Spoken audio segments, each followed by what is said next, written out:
Bonjour à toutes et à tous. Alors moi, je voulais premièrement remercier les services pour l'élaboration de ce rapport annuel, la remontée de ces données, mais aussi pour les actions que vous menez, les équipes, au quotidien.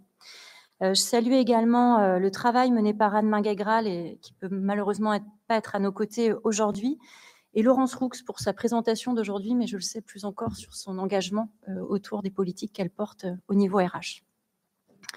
Alors, si nous pouvons souligner le travail engagé par la collectivité en tant qu'employeur, mais également en tant que pouvoir public, malgré le contexte financier que nous connaissons, nous devons néanmoins faire preuve d'une très, très grande vigilance. Premièrement, une vigilance accrue face à des poussées d'émancipation, en l'occurrence des droits des femmes. À chaque fois, on observe une réaction politique, une réaction juridique ou sociale qui provoque l'effet inverse. Le backlash, ce mot qui vient nous rappeler la fragilité des acquis pour les minorités, dont les femmes.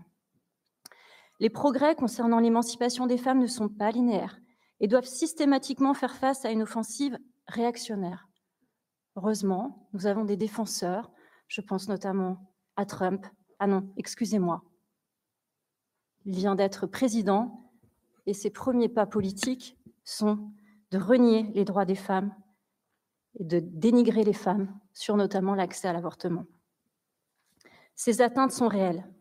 Alors, il ne faut pas aller plus loin que la France, puisque un exemple récent, paru hier encore dans la presse, posant la question du congé menstruel ou encore du congé égalité femmes-hommes, s'inscrivant tout de même dans la qualité de vie au travail, se voit retoqué, comme c'est le cas en Isère, par la préfète ou encore par le juge administratif en Haute-Garonne. Plutôt que de laisser planer un flou juridique, il est indéniable que la question doit être posée et reposée à l'Assemblée nationale, car cela reste encore un sujet qui fait l'objet d'interprétations pour le moins rétrogrades. Le deuxième point que je voulais citer, dans un autre registre, le registre de l'innommable, de l'indicible, le procès dit des viols de Mazan, qui a eu un retentissement international par son ampleur, par les violences systémiques que Gisèle Pelicot a dénoncées avec force, avec âme, par la mise en exergue de la notion de consentement et enfin par l'image ordinaire des coupables.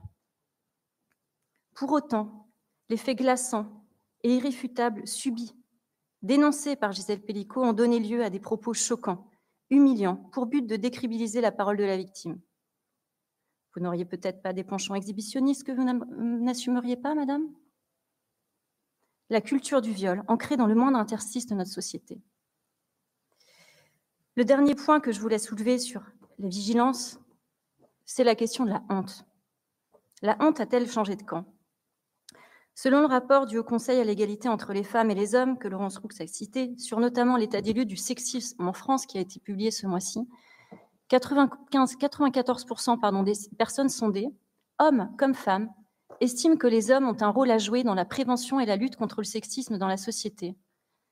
65% d'entre elles estiment que l'affaire dite Pelicot illustre qu'en matière de violences sexistes et sexuelles, tous les hommes portent une part de responsabilité ou de culpabilité.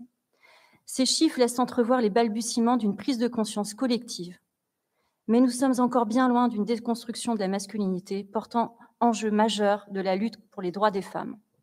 Chemin, ô combien long, tant la libération de la parole sexiste est à son paroxysme dans les médias, notamment sur les chaînes donnant la part belle au discours d'extrême droite, sur les réseaux sociaux, dans nos débats, dans les discours politiques, avec une volonté parfois affichée de retour au patriarcat.